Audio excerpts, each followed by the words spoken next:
గోల్కొండ కోటకు మరింత వన్నె తీసుకొచ్చి దేశ విదేశీ పర్యాటకులను ఆకర్షించేందుకు కేంద్ర పురావస్తు శాఖ నూతనంగా ఏర్పాటు చేసిన లేజర్ లైట్ అండ్ సౌండ్ షోతో పాటు లైటింగ్ను కేంద్ర మంత్రి కిషన్ రెడ్డి బుధవారం రాత్రి ప్రారంభించారు. ఈ కార్యక్రమానికి మెగాస్టార్ చిరంజీవి, రాజ్యసభ ఎంపీ, సినీ రచయిత విజయేంద్ర ప్రసాద్ హాజరై జ్యోతి ప్రజ్వలన చేశారు.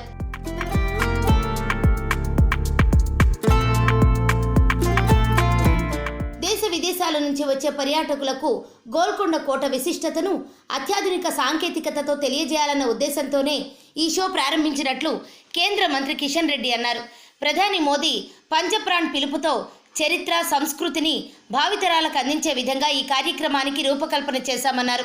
కోటను పాలించిన రాజుల ధైర్య సాహసాలు, పాలన, త్యాగాలు, సంపూర్ణ చరిత్రను అందులో చూపించామన్నారు.